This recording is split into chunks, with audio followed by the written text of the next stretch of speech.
ሰላም ጤና ይስጥልን ውድ በሀገር ውስጥና በውጭ የምትገኙ ቤተሰቦቻችን ከገበታ ሚዲያ የዕለቱን አበይ ዜናዎችንና ትኩስ መረጃዎችን ይዘናላችሁ ቀርበናል።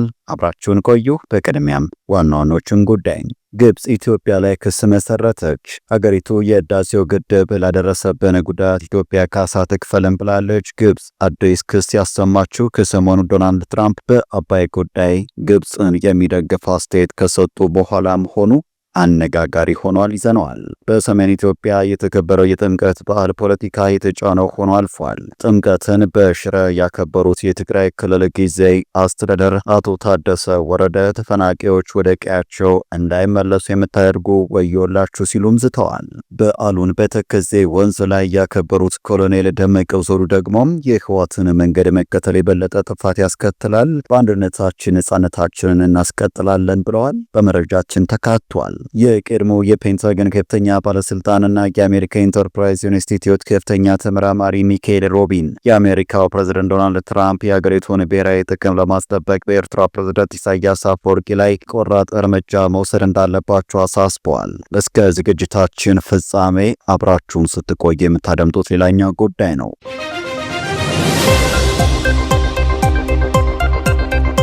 ቻናሉን ሰብስክራይብ፣ ቪዲዮ ላይክ በማድረግ እስከ ፍጻሜው አብራችሁን እንድትቆዩ በአክብሮት እንጠይቃለን። ወደ ቀዳሚው ጉዳያችን እንሻገራለን። ግብጽ ኢትዮጵያ ላይ ክስ መሰረተች። ሀገሪቱ የህዳሴው ግድብ ለደረሰብን ጉዳት ኢትዮጵያ ካሳ ትክፈለን ብላለች። ግብጽ አዲስ ክስ ያሰማችው ከሰሞኑ ዶናልድ ትራምፕ በአባይ ጉዳይም ግብጽን የሚደግፍ አስተያየት ከሰጡ በኋላ መሆኑ አነጋጋሪ ሆኗል። የግብጽ ውሃ ሀብትና መስኖ ሚኒስቴሩ ሃኒስ ዋሊም የኢትዮጵያ ታላቁ የህዳሴ ግድብ ላደረሰው ጉዳት ግብጽ እና ሱዳን ካሳ ሊከፈላቸው እንደሚገባም አስታውቀዋል። ሚኒስቴሩ በሀገራቸው ሴኔት ስብሰባ ላይ ባደረጉት ንግግር በአባይ ወንዝ እስከዛሬ ድረስ ኢትዮጵያ የሰራችውን ያህል መጠን ያለው ግድብ ተሰርቶ እንደሚያውቅ ገልጸውም ይህም የተሰራው በተናጠል እርምጃ ነው ብለዋል። የግድቡ መሰራት በግብጽ ላይ የሚፈጥረው ተጽዕኖ እየታየ መሆኑን ጠቅሰዋል።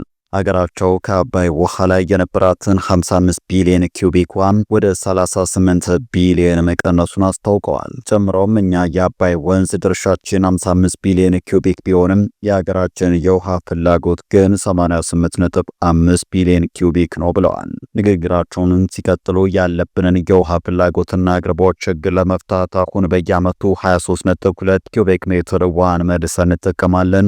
እንዲሁም ውሃን በማከሚያ መንገድ ደግሞ 4.8 ቢሊዮን ኪዩቢክ እናገኛለን ያሉ ሲሆን በመላው ዓለም የአንድ ሰው አማካኝ የውሃ ፍጆታም 1000 ሜትር ኪዩቢክ ሆኖ ሳለ በሀገራቸው ግን 500 ሜትር ኪዩቢክ መሆኑን አስረድተዋል ሲል ኢጂፕት ኢንዲፔንደንት ዘግቧል።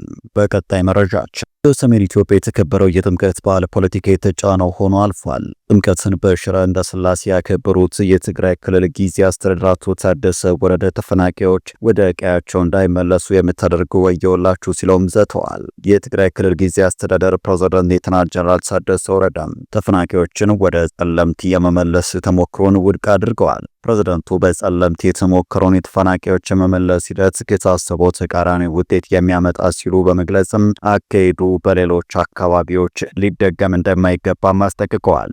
በሽረ እንዳስላሴ ከተማ ጥር 7 ቀን በተከበረው ዓመታዊ የስላሴ ክብረ በዓል ላይ ተገኝተው ንግግር ያደረጉት ሌተናንት ጀነራል ታደሰም በጸለምቴ የታየው ተሞክሮ ትግራይ ለጉዳት እየዳረገ ያለ ቅድ መሆኑን መግለጻቸውን የክልሉ መገናኛ ብዙሃን ዘግቧል። ሌተናንት ጀነራል ታደሰ በንግግራቸው እንደተናገሩት የጊዜያዊ አስተዳደሩ ዋነኛ ቅድሚያ የሚሰጠው ጉዳይም ተፈናቃዮችን ወደ ቀያቸው መመለስና የትግራይ ግዛቶች ናቸው ያሏቸውን አካባቢዎች ወደ ነበሩበት መመለስ ናቸው።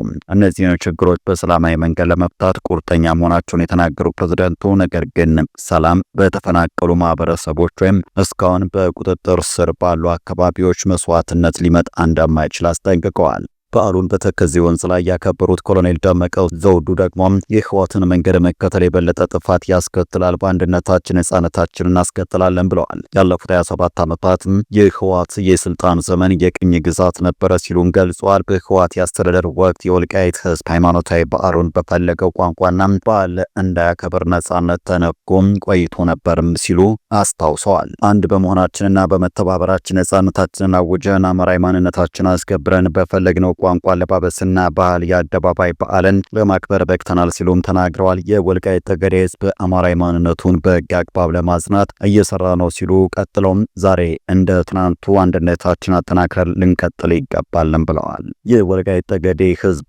እውነትን ይዞ እየታገለ ያለ ህዝብ በመሆኑ ፍትህ ወዳድ ኢትዮጵያውያንና የዓለም ህዝብም እውነታውን እየተረዱ ለነጻነትና ለአማራዊ ማንነታችን ስንል የከፈልነውን የማይካድራ ጅምላ ጨፍጨፋ ያውቃሉ ብለዋል። በዚህም በቅርቡ በኢትዮጵያ የአሜሪካ አምባሳደር ኤርቪን ማሲንጋ በቦታው በመገኘትም ያደረጉት ውይይት ማሳያ ነው ብለዋል። የአማራና የትግራይ ህዝብ በኢትዮጵያ ታሪክ ክፉንም ደጉንም አብሮ ያሳለፉ ወንድማማች ህዝብ ነው ብለዋል። በአብሮነት ለመኖር ከእኛ ወንድሞቻችሁ ጋር በመነጋገርና በመወያየት እንጂ የህወሓትን መንገድ መከተል የበለጠ ጥፋት ያመጣል ሲሉ ገልጾም የወልቃይት ጠገዴ ህዝብ ጎንደር የአማራነቴን አትቀሙኛል እንጂም ከትግራይ ህዝብ ጋር አብረን አንኖርም አላለም ሲሉ ተናግረዋል። ጥምቀትን በተከዜ ወንዝ ዳርቻ ማክበራችንን እንቀጥላለን። አስተዳደራችንን አጠናክረን ነጻነታችንን በህግ አግባብ እናጸናለን። የሚጠናከር እንጂ የሚፈርስ አስተዳደር የለም ብለው አንዳንድ አካላትም ለፖለቲካ ፍጆታ ሲሉ የሚያናፍሱትን የተለመደ የአሉባልታ ወሬም ልናዳምጥ አይገባም ብለዋል።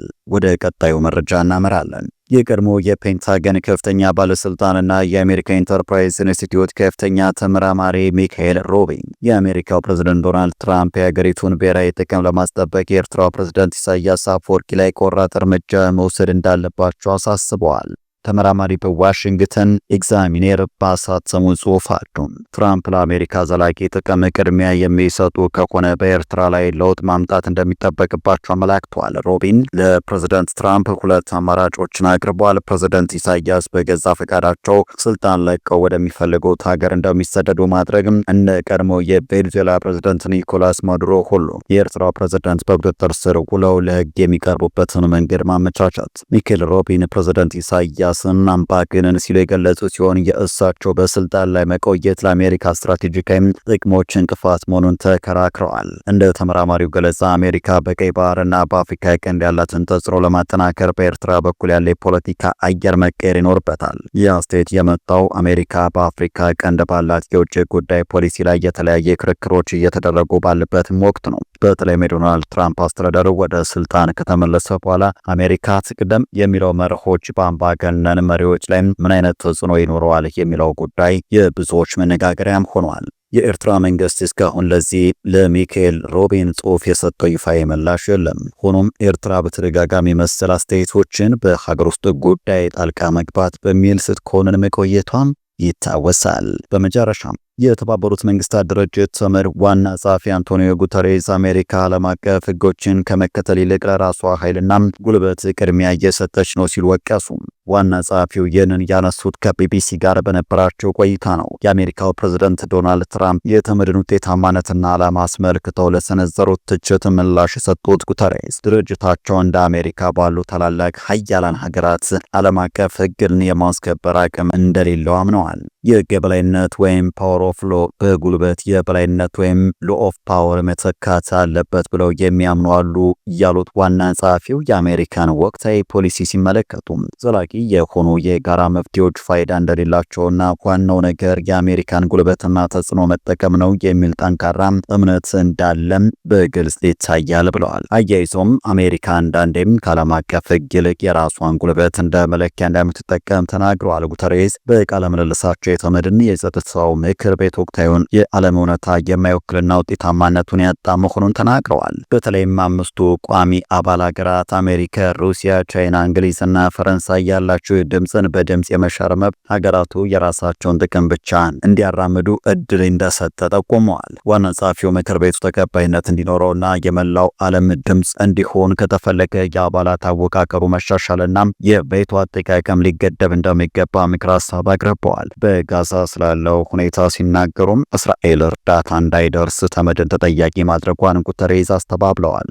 እስራኤል ወደ ጋዛ እንድትገባ በፈቀደች ጊዜ ሁሉ እርዳታ አድርሰናል ያሉት ዋና ጸሐፊው በመቶዎች የሚቆጠሩ ፍልስጤማውያን ሊሞቱ የቻሉት እስራኤል ከተመድ ይልቅ የጋዛ ሁማኒታሪያን ኦርጋናይዜሽን ለተባለ ውጫዊ ተቋራጭ ድጋፍ በመስጠቷ ነው ብለዋል። ሁኔታዎች ከተመቻቹልን እኛ ሁሌም ዝግጁ ነበርን ሲሉ ጉተሬዝ የተቋማቸውን ዝግጁነት አስረድተዋል። በሌላ በኩል ፕሬዝዳንት ትራምፕ 8 ጦርነቶችን አስቁሜ የኖቤል ሽልማት ባሰጡኝ ስለ ሰላም የማሰብ ግዴታ የለብኝም ሲሉ ተደምቀዋል።